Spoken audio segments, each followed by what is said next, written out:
जय हिंद दोस्तों। हम 2 दिन से घर गए हुए थे, इसलिए वीडियो नहीं बना पा रहे थे, लेकिन अब से लगातार वीडियो मेरा आएगा। और एक अच्छी खबर ये है कि 8वां पे कमीशन का कभी भी चेयरमैन पद का अनाउंसमेंट हो सकता है, क्योंकि लगातार ये मीडिया में कयास लगाया जा रहा है कि अभी तक चेयरमैन पद का अनाउंसमेंट नहीं हुआ है। फिर 8वां पे कमीशन 1 जनवरी 2026 से कैसे लागू होगा, तो आपको बता दें कि 1 जनवरी 2026 से ही लागू होगा। वो अलग बात है कि पे कमीशन बनने में करीब करीब 18 महीने का वक्त लग जाता है। इससे पहले 7वां वेतन आयोग लगने में भी 18 महीने का समय लग गया था, क्योंकि बहुत चीज़ें करनी पड़ती है, ड्राफ्ट तैयार करनी पड़ती है, सिफारिशें लागू होती है। तो आपको बता दें कि अभी जो 8वां पे कमीशन है वो भी लागू होगा। वो अलग बात है, मीडिया में जो चल रहा है फिलहाल अभी पे कमीशन से रिलेटेड कोई अच्छी न्यूज़ नहीं आ रही। लेकिन हाँ, एक बात ज़रूर है कि कभी भी आपको पता होगा मोदी सरकार अचानक न्यूज़ लेकर आती है। जी हाँ दोस्तों, अचानक आप देखे होंगे 25 मार्च 2025 को वित्त विधेयक लेकर आ गई, जिसमें ऐसा कहा जाने लगा कि जो पेंशनर्स हैं जो 1 जनवरी 2026 से पहले जो रिटायर हो गए हैं उनको 8वां पे कमीशन का लाभ नहीं मिलेगा। तो ये सब अफवाहें उड़ती रही, लगातार चलती रही। और फिर बाद में वित्त मंत्री निर्मला सीतारमण आकर उन्होंने क्लियर किया कि ऐसी कोई बात नहीं है, जो भी वेतन आयोग आएगा उसका सारा लाभ पेंशनर्स को भी मिलेगा और जो एम्प्लॉय जो कार्यरत हैं उनको भी मिलेगा। जी हाँ दोस्तों, लेकिन कई सोशल मीडिया पर अभी भी आज भी हम वीडियो देख रहे थे, उनका मानना है कि आने वाला समय में जो भी पेंशनर्स हैं उसको पे कमीशन का लाभ नहीं मिलेगा। वो अलग बात है कि डीआर और डीए लगेगा, हर 6 महीने पर जो डीआर डीए लगता है वो लगेगा, लेकिन जो वेतन आयोग है उसका लाभ उनको नहीं मिलेगा। देखिए, अगर इस तरह की बातें होने शुरू हो गई है पूरे देश में, लेकिन इसका क्लियर जस्टिफिकेशन वित्त मंत्री निर्मला सीतारमण ने आकर बता दिया कि फिलहाल ऐसी कोई योजना नहीं है, भविष्य में ऐसा हो सकता है। ये बात नज़रअंदाज नहीं किया जा सकता है, क्योंकि भविष्य में सरकारें कुछ भी कर सकती है। क्योंकि अभी जिस तरह से सिस्टम चला हुआ है कि अभी आप हाल फिलहाल में देखें, वित्त विधेयक लाने की ज़रूरत क्या पड़ी, क्योंकि इससे आशंका पैदा होता, सरकारी कर्मचारी में असंतोष पैदा होता, कन्फ्यूजन पैदा होता कि क्या ज़रूरत ऐसा पड़ गया कि वित्त विधेयक लाया जा रहा है। और यूपीएस के बारे में भी आपको पता होगा कि पे आउट शब्द का यूज क्यों किया गया, पेंशन का शब्द का यूज क्यों नहीं किया गया। क्या भविष्य में ऐसा हो सकता है कि कोई भी कर्मचारी या संगठन हाई कोर्ट में उसका याचिका नहीं दायर कर सके या फिर कोर्ट तक नहीं पहुंच सके, ऐसा नियम बना दिया जाए सरकार के द्वारा। तो ये सब चीज़ें हो सकती है, ऐसा कोई बात नहीं है, क्योंकि सरकार कुछ ऐसा नियम लेकर आ जाएगी ताकि उसको आप चैलेंज नहीं करें। खास करके यूपीएस में जिस तरह से नियम चल रहा है, हो सकता है यूपीएस वालों को आगे जाकर पे कमीशन का लाभ ना मिले, या फिर कई ऐसे कर्मचारी है कि एनपीएस वाले जिस तरह से प्रोटेस्ट कर रहे हैं, यूपीएस वाले भी प्रोटेस्ट करेंगे। और जो ओल्ड पेंशन खा रहे हैं वो मज़ा मस्ती अपना घर में बैठकर कर रहे हैं, उनका क्या, उनका तो फ्री में सब कुछ मिल रहा है। तो ये भी एक नेगेटिव भावना है। आपको बता दें कि ऐसा, देखिए, ऐसा नहीं सोचना चाहिए। उन्होंने जवानी पूरा देश की सेवा में किए हैं, उसका प्रतिफल उनको ज़रूर मिलना चाहिए, जिस तरह से आगे आपको भी मिलेगा। जिस तरह से आप सोच रहे हैं कि उनका नुकसान हो सकता है आपका भी आने वाला समय में नुकसान होगा। तो किसी के नुकसान के बारे में आप ना सोचें, अच्छी चीज़ें सोचेंगे तभी जाकर अच्छी चीज़ें होगी।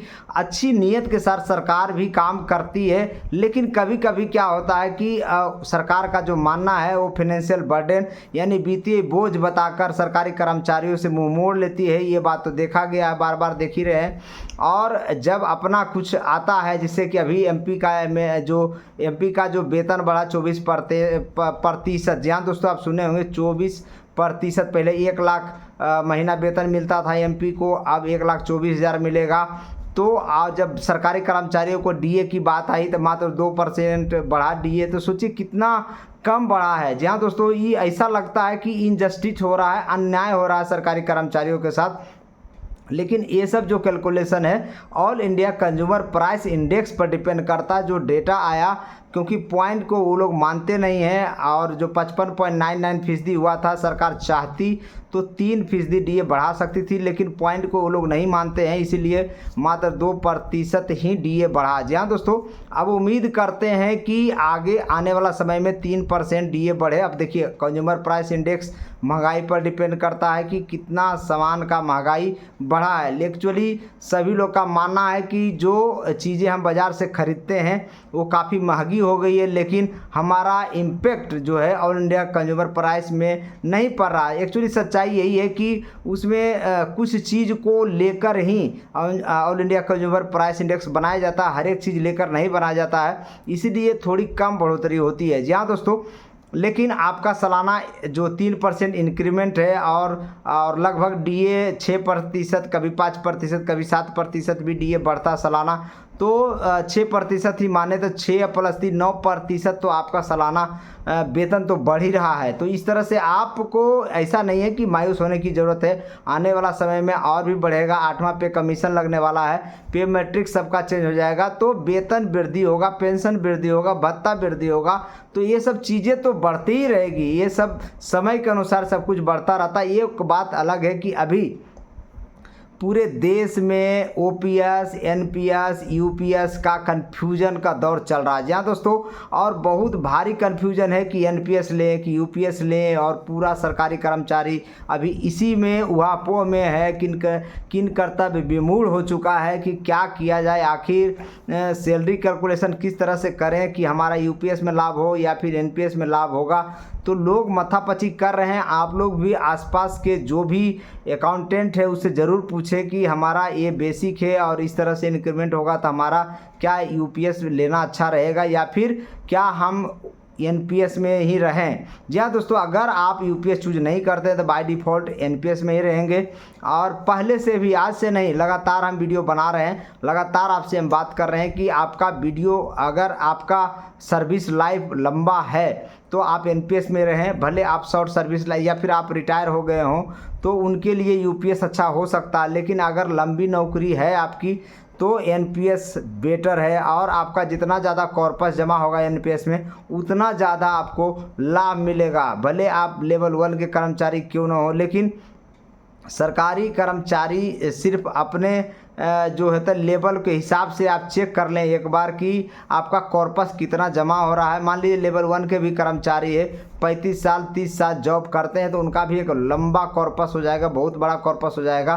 तो उसका 60% तो आप घर ले जा ही सकते हो, बाकी 40% का पेंशन आपको मिलेगा। उसके अलावा आपकी मृत्यु होने पर भी आपके फैमिली को पेंशन मिलेगा, और फैमिली को मृत्यु होने पर आपका बाल बच्चों को भी वही पेंशन मिलेगा। तो इसमें किसी तरह का कोई दिक्कत नहीं है। और यूपीएस में ऐसा है कि आपको पेंशन बनेगा, उसके बाद आपको फैमिली के बाद फिर ख़त्म हो जाएगा, ऐसा बताया जा रहा।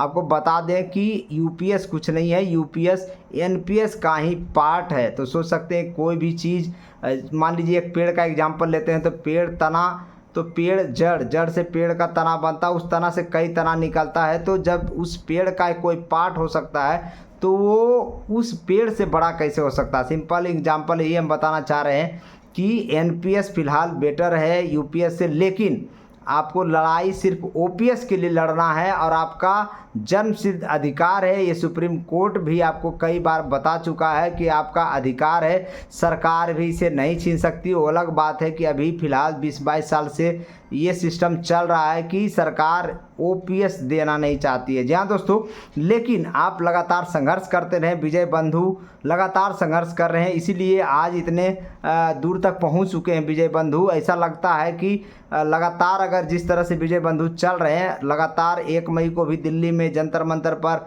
विशाल धरना प्रदर्शन होने जा रहा है। इसके अलावा ऑल इंडिया एनपीएस जो मंजीत सिंह पटेल हैं उनका भी अक्टूबर में बहुत बड़ा दिल्ली में प्रदर्शन होने वाला है। तो लगातार ये सब न्यूज़ आ रहा है। और 8वां पे कमीशन से रिलेटेड अभी फ़िलहाल यही बात हम बताएं, चेयरमैन पद का अनाउंसमेंट बहुत जल्द होने वाला है, क्योंकि हमको जो सूचना प्राप्त हुआ है, खास करके मंजीत सिंह पटेल जिस तरह से बात कर रहे हैं, उनसे भी बात हुई है 1-2 बार, तो उनका कहना कि बहुत जल्द सरकार, आपको पता ही होगा कि अचानक आकर फैसला ले लेती है तो किसी को भनक तक नहीं लगता कि क्या होने वाला है। फिलहाल मेरे चैनल को लाइक करें, शेयर करें, सब्सक्राइब करें, और भी कुछ न्यूज़ होगा तो ज़रूर आपको बताएंगे। जय हिंद, जय भारत।